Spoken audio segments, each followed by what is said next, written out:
வணக்கம். நான் ஸ்ரீரங்கம் ரவி உங்களோட பேசிகிட்ருக்கேன். இது நவம்பர் மாதம் 30ஆம் தேதி தொடங்கி டிசம்பர் 6ஆம் தேதி வரை இருக்கக்கூடிய வார பலன்களை பார்க்கலாம்.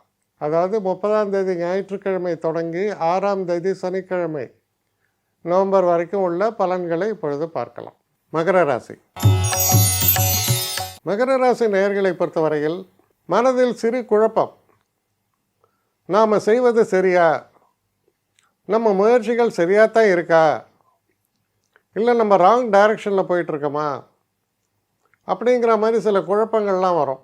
எடுத்த முடிவு சரியாகத்தான் இருக்கும், பெரும்பாலும் நம்பலாம். அப்போ ஏன் இந்த கன்ஃபியூஷன் ஒன்று வந்தால் தான் அது பேரே கன்ஃபியூஷன். அது வரும். சஞ்சலங்கள்னு சொல்லுவாங்க தான், மன சஞ்சலங்கள்.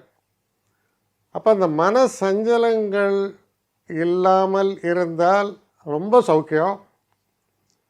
மன சஞ்சலங்கள்னால் அதை இன்னொரு விதத்தில் பார்த்தா ரெஸ்ட்லெஸ்னஸ்ன்னு சொல்லுவோம். ரெஸ்ட்லெஸ்னஸ் இருக்கும் சில பேருக்கு, அதை அவாய்டே பண்ண முடியாது. பரவாயில்ல, அதுதான் உங்கள் நேச்சர்னால் என்ன பண்ண முடியும். ஆனால் நீங்கள் போயிட்டுருக்கிற டைரெக்ஷன் சரியான டைரெக்ஷன் தான் அப்படிங்கிறத நிச்சயமாக நீங்கள் உணர்வீங்க. கொஞ்சம் தாமதம், கொஞ்சம் மனசஞ்சலம், ஆனால் நம்ம எதிர்பார்த்த விஷயங்கள் சரியான முறையில் நல்லபடியாகவே நடக்கும். இதுதான் இந்த வாரத்தில் வரக்கூடிய ஒரு தன்மையாக உங்களுக்கு இருக்கிறது. என்னை காண்டாக்ட் பண்ணணுன்னு நினைக்கிறவங்க srirangam1@gmail.com ஒரு முகவரிக்கு உங்களுடைய இதை அனுப்புங்க. கட்டணம் உண்டு, அதோடைய விவரங்களை நான் உங்களுக்கு அனுப்புகிறேன். ஆனால் நான் இன்றைக்கி மேல் அம்சம் இன்னும் பதில் வரலையே அப்படின்னு வருத்தப்படாதீங்க. ஏன்னா எனக்கு கொஞ்சம் பெண்டிங்கில் இருக்குது. ஒரு நாளைக்கு எவ்வளோ பேரை நான் பார்க்க முடியும்? 3 பேர் 4 பேர் மேலே என்னாலையும் பார்க்க முடியாது. ஆனால் நிறைய பேர் ஆசைப்பட்றாங்க.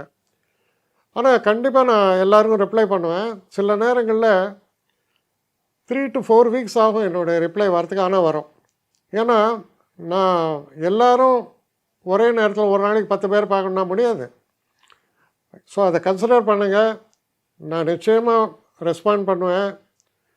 இதில் இந்த கல்யாண பொருத்தங்கள் போன்ற விஷயங்களை ஓரளவுக்கு அவசரமாக பார்க்கணுன்னு நினச்சா அதுக்கு ஓரளவுக்கு ப்ரையாரிட்டியும் தரேன். அதனால் கொஞ்சம் பொறுமை காக்க வேண்டும். கொஞ்சம் டிலே ஆகிறதுக்காக என்னை மன்னிக்கணும். ஆனால் ஐ மீன் ஹெல்ப்லெஸ் சுச்சுவேஷன். அதனால தான் நிச்சயமாக ஐ வில் ரிப்ளை யூ.